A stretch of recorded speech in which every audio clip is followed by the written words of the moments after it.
Imagine Pablo. Imagine. Un podcast du Musée national Picasso Paris.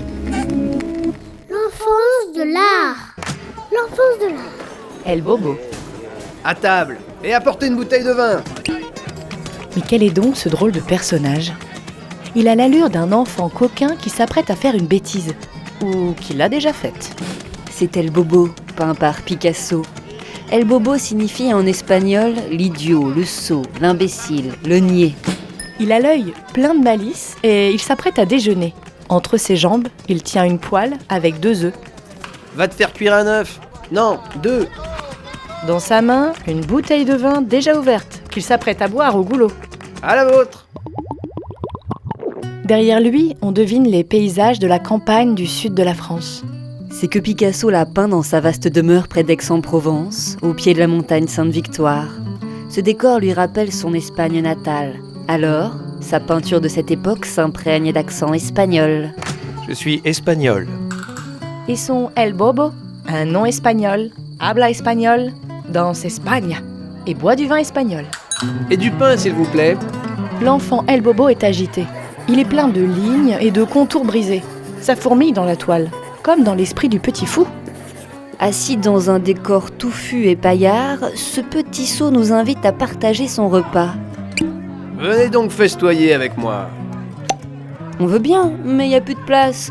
La toile est remplie. Même El Bobo doit se recroqueviller pour pouvoir entrer dedans.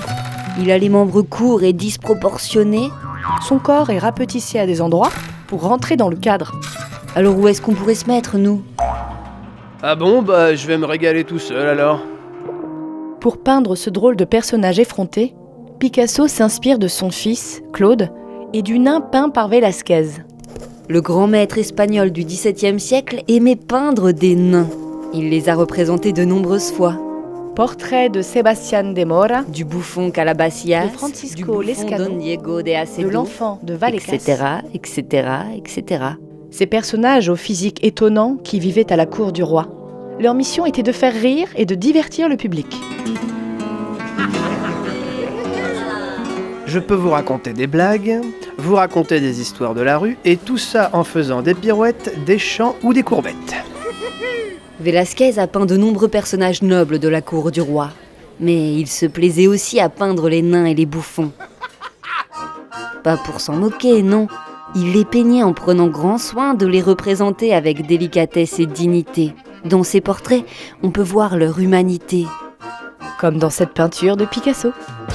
Picasso détourne des peintures classiques et y met sa touche, cubiste et fantaisiste. Ainsi, il dialogue avec ses maîtres et joue avec l'histoire de l'art en représentant ce nain bouffon. Ces personnages, pleins d'impertinence, amenaient avec eux dans la cour fastueuse des rois la réalité du monde extérieur, les histoires du monde réel, celui de la rue et de la pauvreté, et tout ça avec le sourire. Il faut rigoler avant que le ciel nous tombe sur la tête. Alors forcément, ce sujet qui en dit plus long qu'il n'y paraît au premier abord intéresse Picasso, qui en donne ici sa version. Faut rigoler, pour empêcher le ciel de tomber. Un podcast réalisé et conçu par Pauline Coppen et Elsa Denac. Avec les voix de Grégoire le Prince Ringuet, Étienne Monet, Elsa Denac et Pauline Coppen. À retrouver sur le site du musée